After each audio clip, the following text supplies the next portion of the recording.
Hello, and welcome back to the podcast where you are invited for lighthearted conversations about things that matter as you seek to live your most meaningful, beautiful, and joyful life.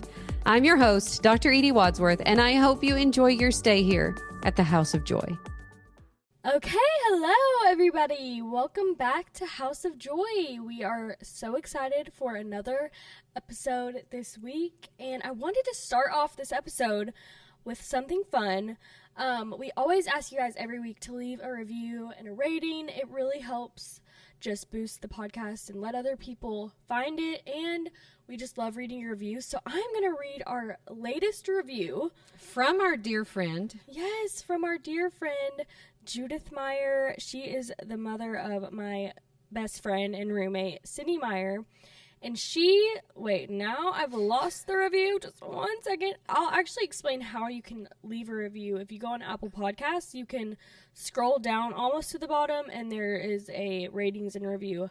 But she said, "Thank you, Dr. Edie and Emme, for being vulnerable, sharing your stories, and encouraging others. During each episode, I find myself shaking my head in agreement, reflecting on my own thoughts, and smiling and laughing. I listen on my way to work, which helps me start the day with joy." Oh, we love you, Miss Judith. We love you so much. Thank you for leaving a review.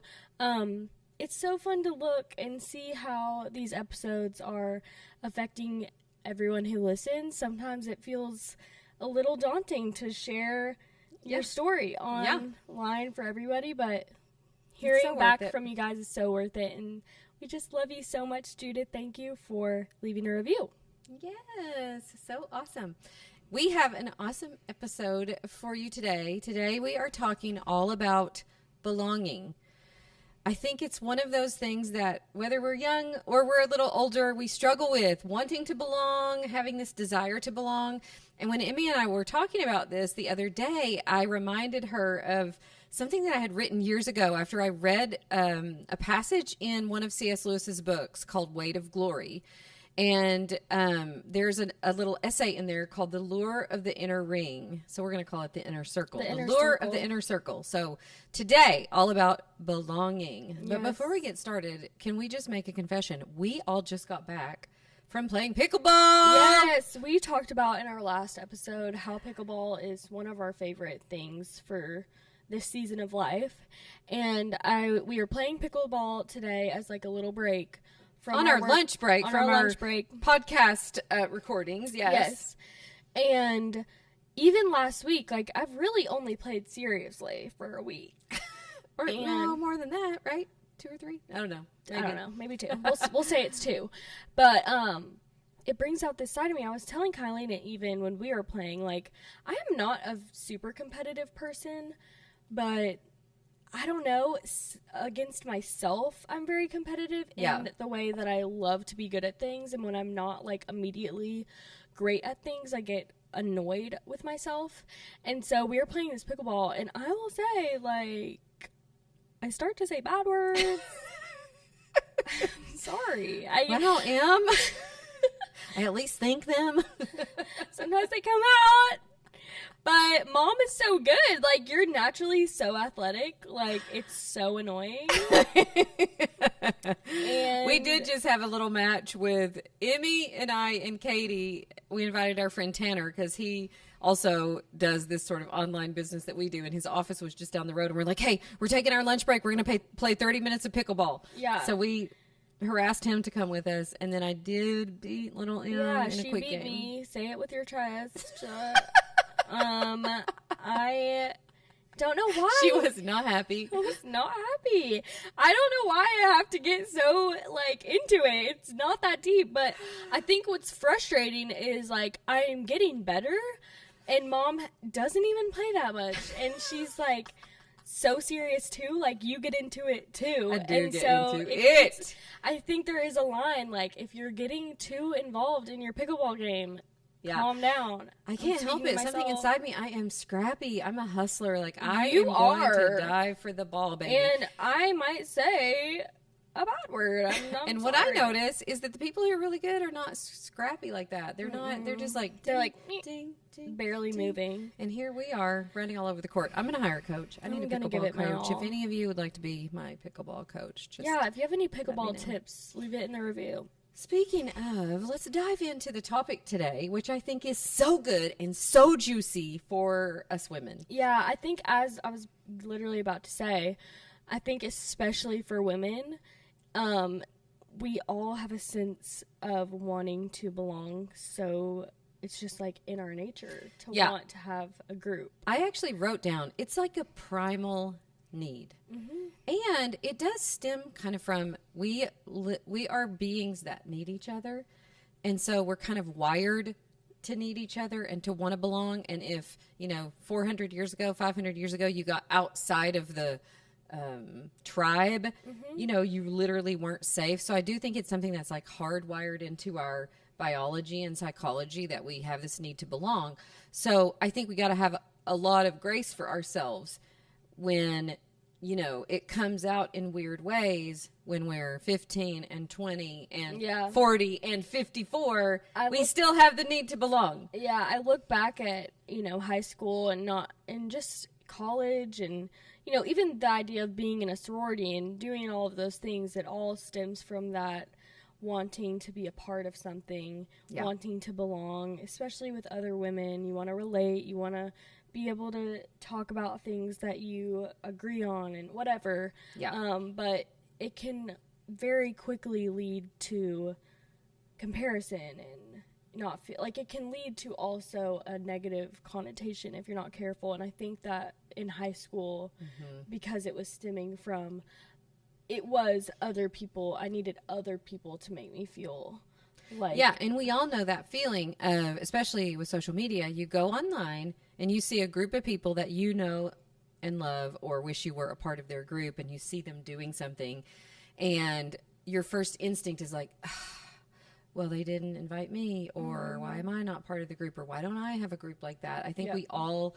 can relate to that feeling of being left out or not belonging. Yeah. And if you're not, and I hope you've listened to our last episode on anxiety, because we talked a lot there about really healing yourself from the things in your own life that might be keeping you stuck, or even keeping you stuck in patterns where you keep reaching for other people to give you validation, so that you feel like you belong, to the right group. And I think if you're not in a good, healthy place, you will keep seeking out groups that you can belong to. And what we want to get into today, and one of my favorite topics, and I've been talking about this literally for 15 years. I remember the first time I ever wrote about it was when I was going to a blog conference, and it's that feeling of walking into a room where there's 200 or 300 people. I was late getting there, and it looked like every seat was taken. Oh my gosh, like your worst nightmare. Your worst nightmare. This happened to me about 2 or 3 years ago. I went to a business mastermind, and I got there late. I'm always like flying in at the last minute to wherever I'm going so I can minimize my time away from home. And I got there late, and literally every seat in the room was taken. And this dear who became a friend later, Amberly, saw me in the back kind of looking around like, oh, there's like literally nowhere to sit. And she saw me struggling or looking around, and she came back and said, oh, here, let's go get you something to drink. And we just ended up sitting in the back in these like pair of like comfortable chairs. But it was so fascinating that even at my age, even though I would consider myself someone who is so good at creating belonging, even me, can walk into a room. You can walk into a room and go, oh my gosh, there's no seats left. Yeah. So I just think this is such a good topic for your age, for my age, for all ages, especially for women. I'm sure guys experience it too. So hey, if you're one of our 5 favorite men listening to this podcast, to really quickly talk about the men who listen. We do. We've got some amazing men who listen to this podcast, y'all. Like, seriously, shout out if you are so pure and sweet and listening to House of Joy. I hope this is not putting Andrew on blast, but I just have to tell this story because in my mind, like, No guy would ever be interested in this podcast. I'm like talking to the women. Yeah. And everyone. But like in my mind, you know, I'm just used to that. Yeah. And my friend Katie, who we literally mention in every episode of the podcast, by now you know her. She has, and he's become our friend too, but she has a friend, Andrew, and he went to the beach, and he's so sweet. And he had told her, it was Sunday, they were at the beach, they were on the beach, they cracked their Coronas, and he said, and I quote, and we put on HOJ and called it church.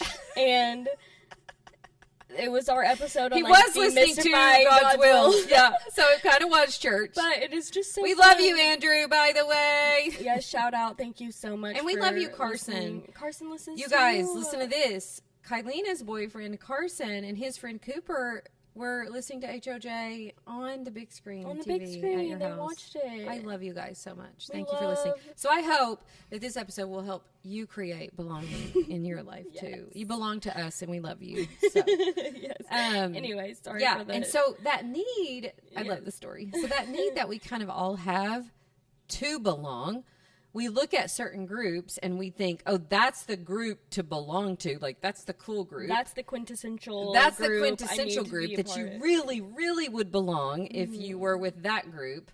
And I was talking to the girls about it today, and I said, the crazy thing about it is, like, whoever we all think that is, and we all have, even I, can think of groups in my own circles. Especially with social media. With social it's media, so easy yeah. to like feel You're like, oh, they're all together and they're a group. I wish I belonged to their group or whatever. They're thinking the same thing. yeah. They have the same insecurity. They also want to belong and think in some ways they don't belong. Yeah. Right. And so we're all just humans wanting to belong. And the way I love to think about this is, how can I create the thing I need? It's one of those principles of life and psychology that the thing you need most is what you need to go create. You feel like you need, recognition, acceptance, love, go recognize, accept, and love someone else. You feel like you need belonging, go create some belonging and just decide that you belong. Yeah. And, you walk into a room. I think about this sometimes at my gym, because in the last couple of days we've had some new people at our gym, and I'm not always great at this, but when I'm on my A game and thinking about it, I'm always trying to think about, how can I create belonging? Yes. You belong with us. You're one of us. And basically you just decide that you're creating belonging. Well, so this brings up when we went through the certification program, which is your program that you certify life coaches, and you go through this. Which, by the way, Emily May is a certified life coach. I am a certified life coach. I bet you can tell by each therapy session I'm having with Mom, but I am. I know. Emmy goes, I think our podcast is just me getting therapy from you. Enjoy. Literally. Mom's spitting facts, and I'm like, what? Oh my gosh, I'm having a crisis.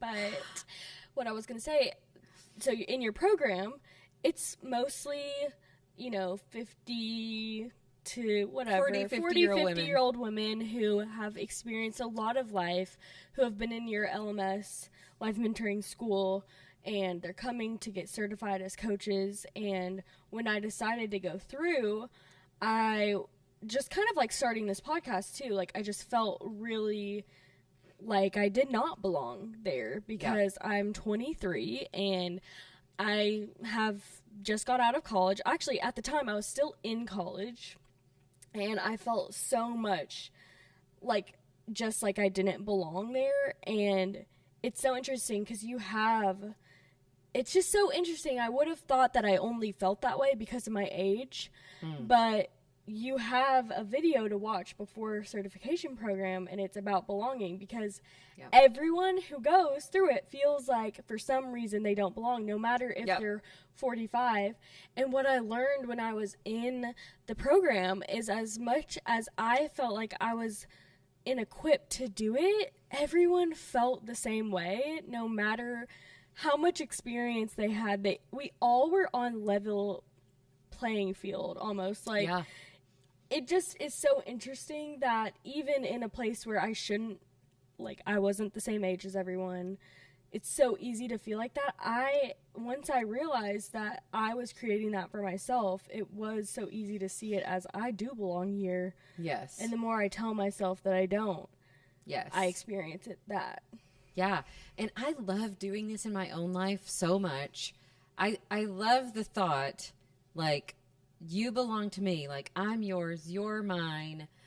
I love creating that for myself. I love the way I feel when I create belonging for myself and the people with me. And we always have a choice of whether or not we can do that. But I think so often we're stuck in patterns of, I want them to accept me. I want them to tell me I belong. It's their job to make me feel like I belong here. Yes. Instead of, no, that's always your work to do. Because the truth of the matter is, you could look at a group of 5 people that are together that you think have belonging, and inevitably 3 or 4 of those won't feel that way. Well, I think about the times in my life, too, that I thought that about a certain group and then ended up being a part of it at some point, and it always felt not as good. As you thought you would feel when you got in. Yeah. Which brings me to this amazing, I want to read this little amazing passage from one of C.S. Lewis's books, and he calls this the inner ring, and it's the same thing we've been talking about. It's like wanting to be part of something. And in his book, The Weight of Glory, he says we often perceive that we're just outside of this inner ring. Like, we look at a group of people and you're just so and we're just outside of it. Like, we don't quite measure up. And we've all had this experience of whether, it's in high school or college, like you experienced, or like when I'm going to a conference and, you feel like you're just outside of it. And he writes about this, and he says, if all you want is to be in the know or be in the circle, your pleasure will be short-lived, just like you experienced. The circle cannot have from within the charm it had from the outside. Once the first novelty is worn off, the members of this circle will be no more interesting to you than your old friends. Mm-hmm. Why should they be? You are not looking for virtue or kindness or loyalty or humor or learning or wit or any of the things that can be really enjoyed. You merely wanted in. Yes, that's Isn't that so true? So true. I wish I could have had the wisdom in high school to come to this realization. And it's really like anything in life. Like, I feel like we talked about this before, but the anticipation of something is almost always better than the actual thing itself. Yeah, and like he said, when you're only wanting it to say you're a part of it, you're not wanting it. It's not coming from, oh, I love those people because we share the same, or I love their values, or I love their values, or I love how funny they are, or whatever. It's just, no, I just want to be in. And what he says, this is the last of that little passage. He says, the quest for the inner ring will break your heart unless you break it. But if you break it, a surprising result will follow. If in your spare time you simply want to be with people you like, you will again find that you've come unawares to a real inside. You are indeed snug and safe at the center of something which, if you looked at it from without, would look just like an inner ring. But the difference is that its secrecy is accidental. Its exclusiveness is a byproduct. And then he says at the end, this is friendship.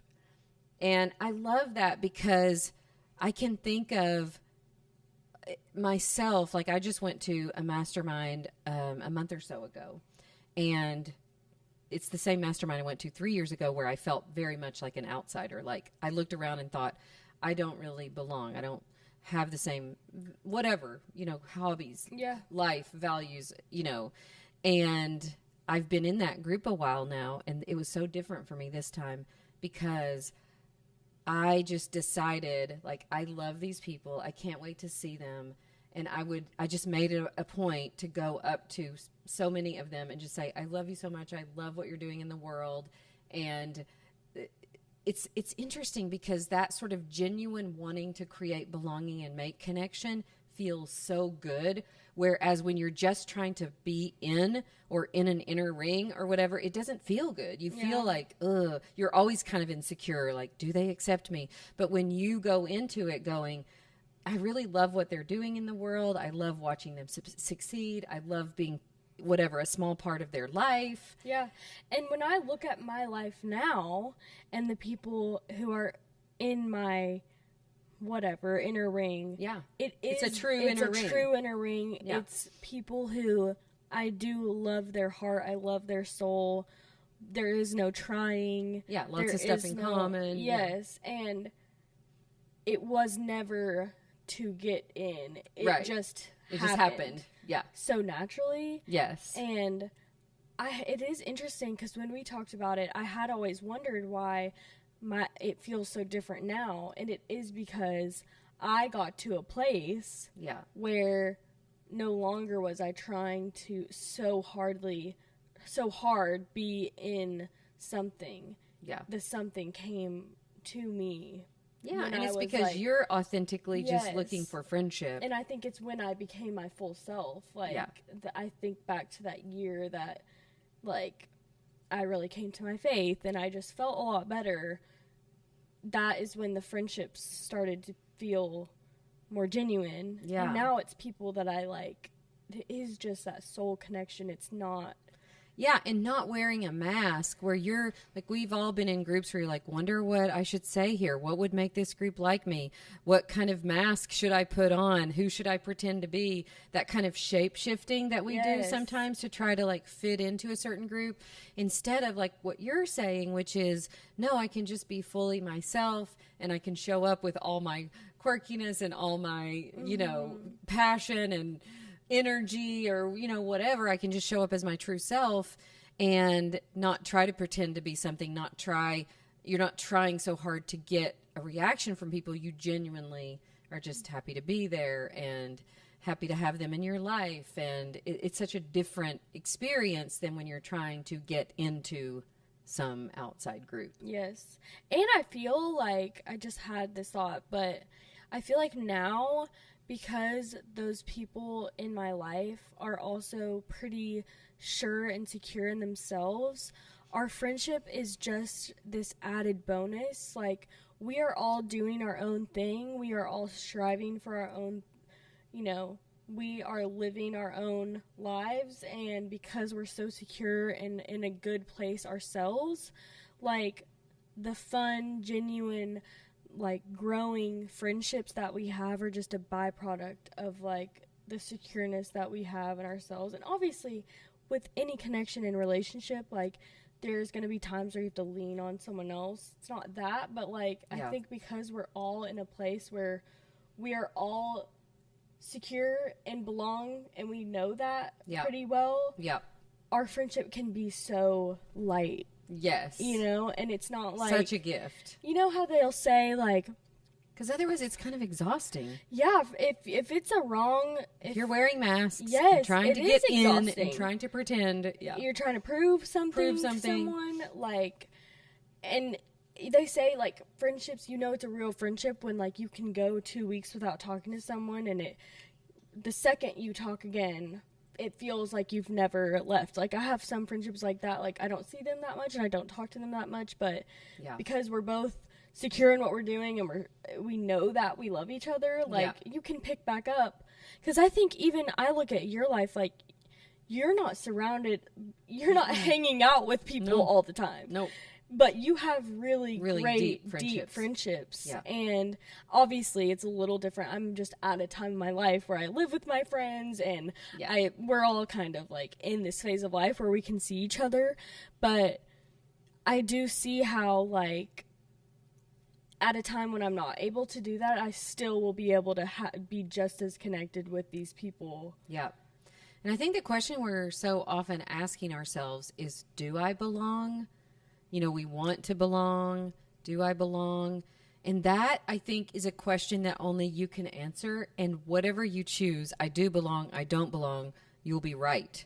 Because what you will create from your belief, if you want to find, you will prove, for instance, if you say to yourself, well, I don't belong, you will find all the ways that you don't. That thought itself will create emotions that are not fun. Mm-hmm. None of us want to feel that way, right?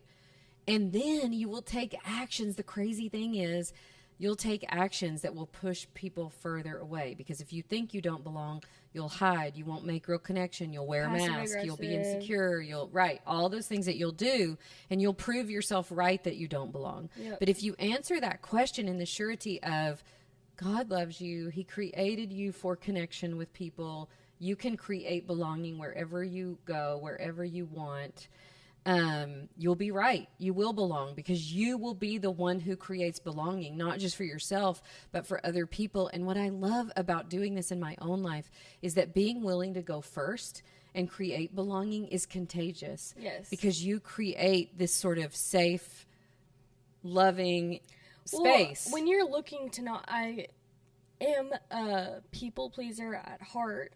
So I do sometimes fall, even with my best, most healthy friendships, it is my human nature and everyone's, but like I think a personality like mine, I sometimes do fall into that victim mentality where they didn't invite me to this or they didn't include me in this for a certain reason, and then I look at them through the lens of that they did something wrong, and then I hold this grudge against them that they have no idea. And it is true, like I've literally seen that played out.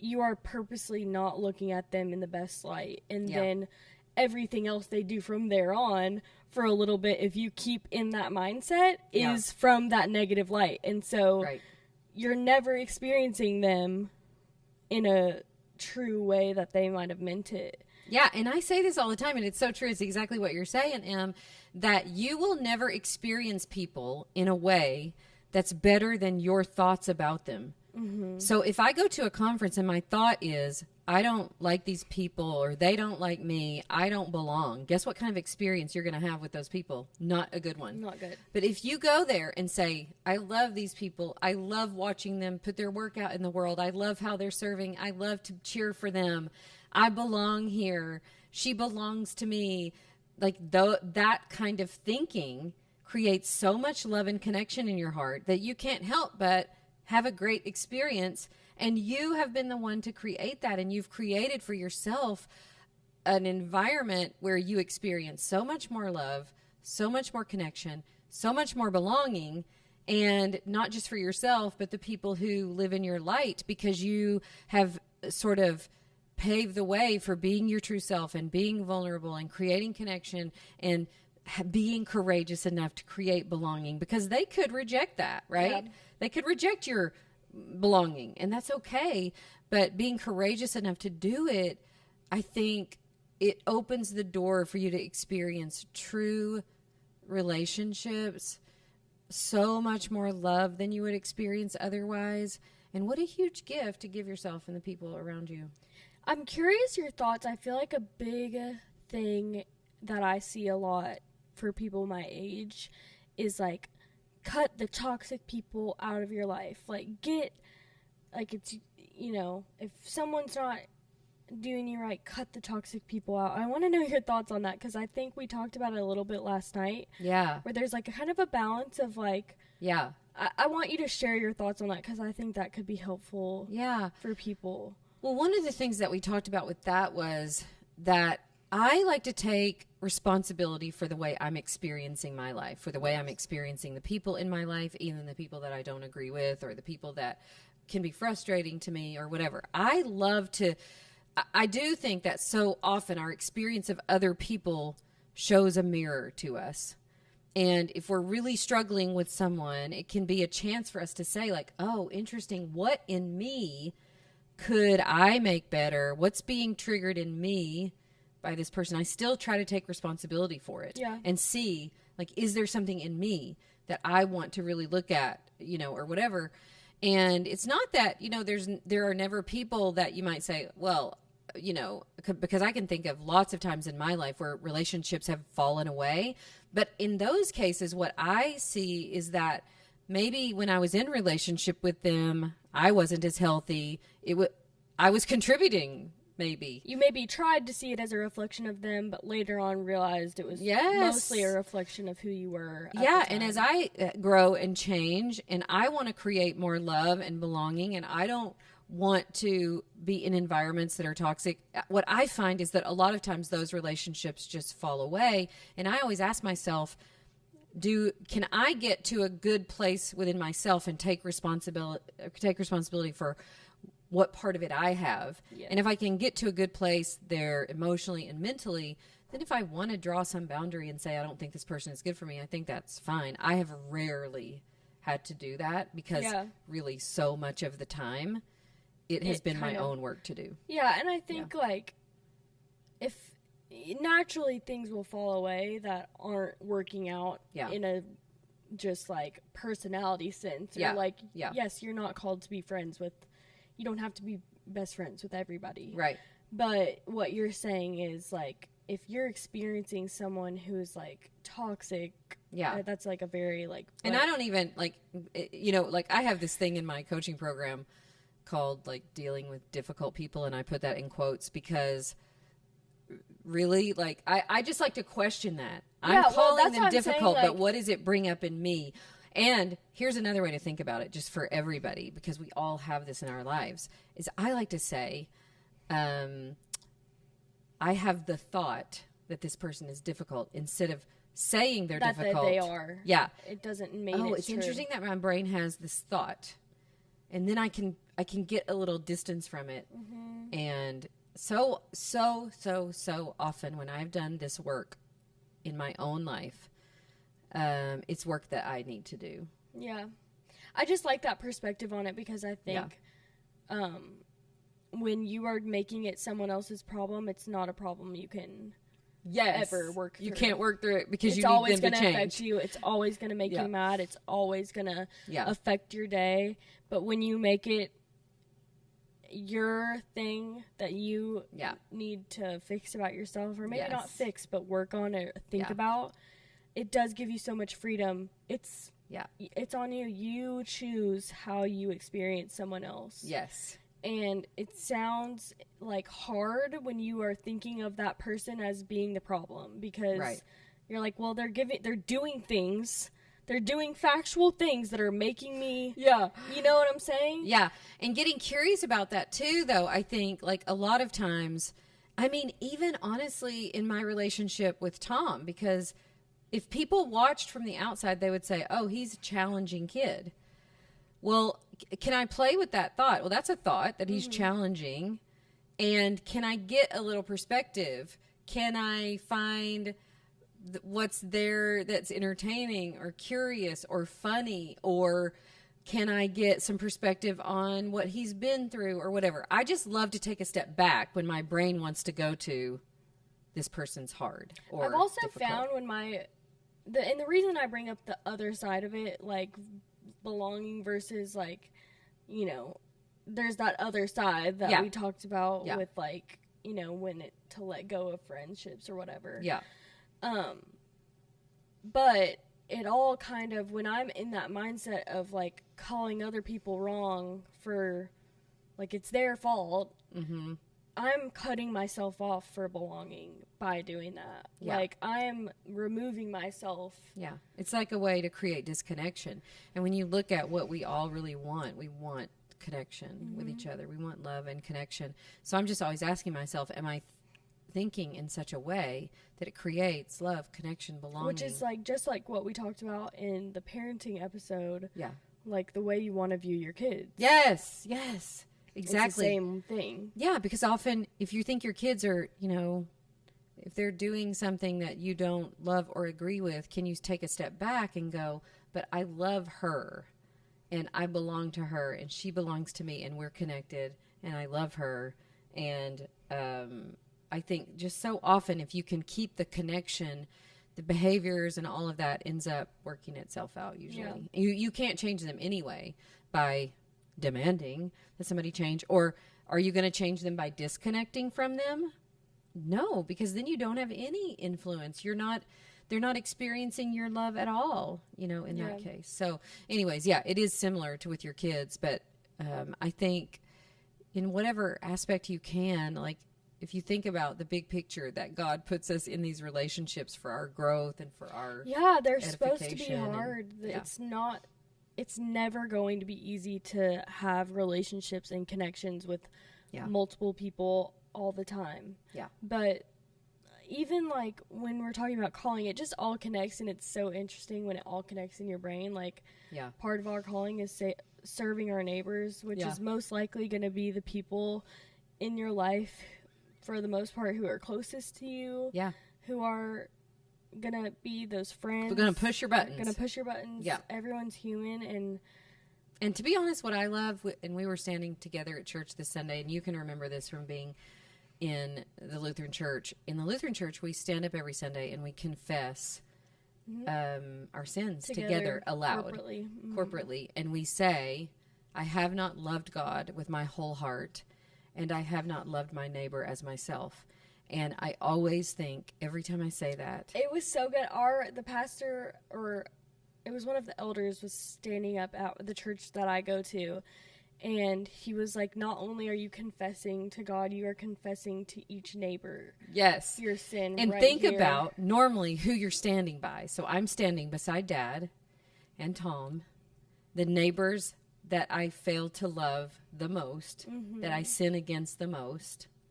Like, what a beautiful thing to all be there together saying out loud, confessing how much I have not loved you with my whole heart. I have not loved these neighbors right here as myself. And I think it just keeps us honest and in a humble place, and just ready to repent, ready to be forgiven. I mean, I had to ask Tom this weekend to forgive me. Dad last night asked me to forgive him. Like, we just live in a family where we mess this up all the time, and we just ask for forgiveness. More often than not, me and Han will be riding to church together, and we're like in some sort of little argument, and then you stand in front of church and you confess your sins, and it's like, oh, well, we're forgiven. Yes, thank the Lord. Yeah. Well, so that was a fun discussion. I hope that was helped you guys about belonging. Discussion. Go create some belonging. Go just decide that you belong and that you're going to create belonging where you go. Because you do belong. You do belong everywhere. Yes. That you want to. Put people at ease, make them feel loved and connected, and the byproduct is you'll feel loved and connected too. At the bottom line, like, we just have to stop focusing so much on ourselves and turn outward and ask people questions, be interested and curious about their life. Yes. And people will want to be connected with you because they can tell that you genuinely care and love them. And that's all people want. That's all we all want. That's all we all want. All right, Em, let's give those 3 things. I'm going to make you go first. Gosh, can I just say that we went to CrossFit this morning, and I'm sitting here like, oh gosh, I'm so sore. So sore already. Let me look at my list because I have short-term memory. You got a memory. couple of good ones today. Oh my gosh. Okay. So one thing about me is I wish I could show you my funny tattoos, because I actually got sent a TikTok from Kylina, and it was this TikTok, and this girl was like, yeah, and if your type isn't a tattooed girl, then I'm not it. And she had like these little tiny smiley faces on her toes. Like, she's definitely not tatted, but like, I feel that way about my ghost. I'm like, sorry if you don't like tattoos, like, I'm your tatted. Girl. Sorry. But speaking of tattoos, one of my favorite things is, where's my phone? Oh, here it is. So I am getting a new tattoo, I think this Friday. The mother gasped. Everyone take a deep breath. Everyone take a deep breath. And while you're taking a deep breath, let me tell you what that breath means. Do you like what I did there? So basically, I'm going to get the tattoo. It's Yahweh, but it's just with the vowels removed. So YHWH. I don't know where I'm getting it. I might get it like right here or something like that. So I'm going to read you this little excerpt. It's actually by, like, I don't know who this is by, so I'm sorry. Okay, but I'm going to read it to you so that you can understand. I'll link it in the show notes. And I'm just going to read you the meaning behind this tattoo. There was a moment when Moses had the nerve to ask God what his name was. God was gracious enough to answer, and the name he gave in the original Hebrew was YHWH. Over time, we've added an A and an E to get Yahweh because we prefer vowels. Scholars and rabbis say the letters YHWH represent breathing sounds or aspirated consonants. When pronounced with vowels, it sounds like breathing. So when you inhale is so like I can't really do it. And then exhale. A baby's first cry, their first breath, speaks the name of God. A deep sigh, groan, or gasp calls his name, too heavy for mere words. Even atheists speak his name, unaware that the breath in their lungs acknowledges God. Likewise, a person leaves this earth with their last breath when God's name no longer fills their lungs. Wow. So, I just thought that was... I mean, how can I say no to that tattoo? I know, I always just get tattoos that she can't be mad about. I remember I got this, it's like a cross tattoo. It was my first one. And I remember... She surprised me with it. I surprised Mom. I did not tell her I was getting it because I was scared. But, who's going to be mad about a cross, you know? Exactly. Sorry, I love the Lord. Sorry, I want to profess it Sorry to the if world. I love the cross of Jesus. Literally, the cross he died on to save our sins. Sorry. But anyway, I just think that we read that today, and it's just so I have an idea, cool. Em, because What? you have a cross, and then if you get Yahweh, so that's the name of God, and you have the cross for Jesus, you need to get the dove for the Holy Spirit. Yes, I wanted a dove. I know! I told you I wanted a dove. I know, Father, but I Son, didn't Holy think of that. Spirit. Oh my gosh. Oh my gosh, I have to do that.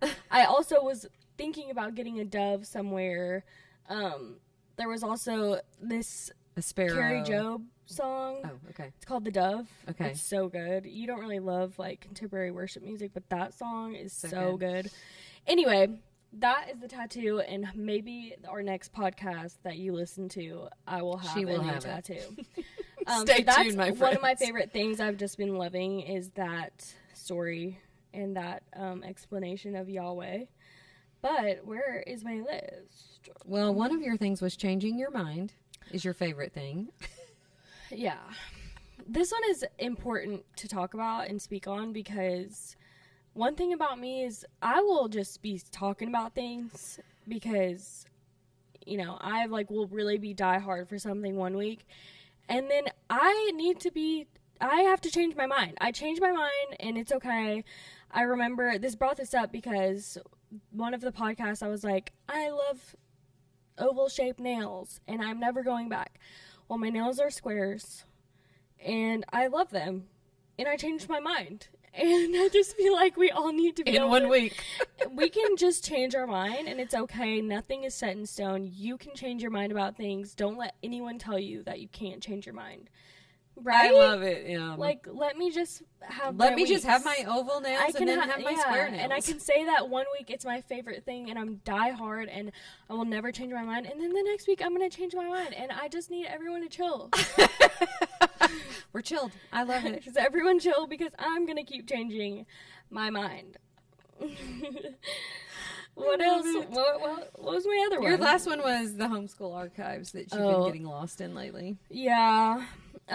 What we might do for our friends is link to some of the ones. Emmy called me the other morning. Bawling. Literally sobbing. Like I could not hold it together. What was getting you so... I kind of spoke on this last episode, but for some podcasts, just to get ideas flowing, I'll go to her, old blog and LifeinGraceblog.com. You need to speak on the Life and Grace the aspect of things because that's funny.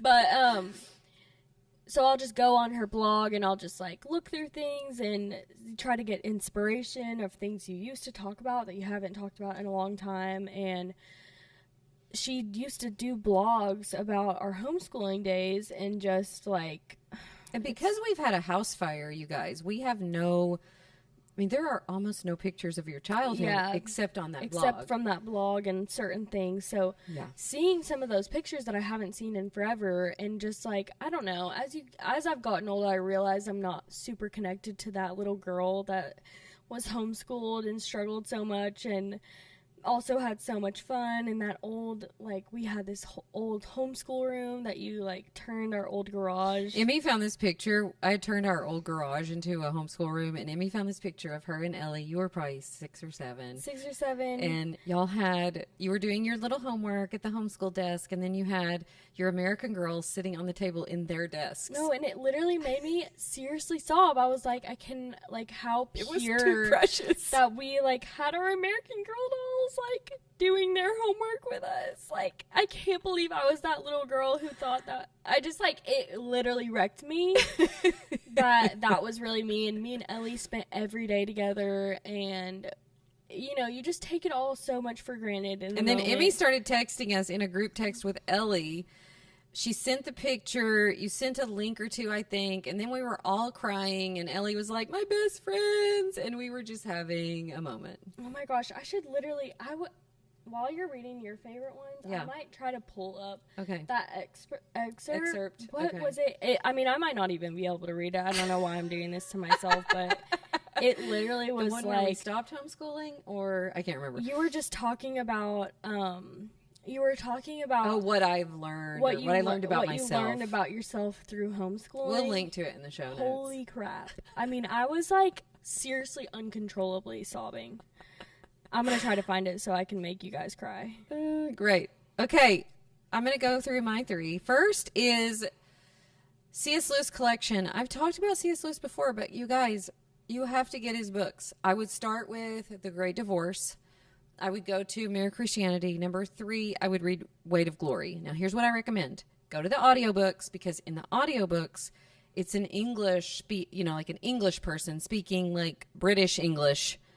And those books have changed my life, rocked my world, torn me down, and rebuilt me. I love them so much. Second thing is sourdough English muffins. I will link to the recipe in the show notes.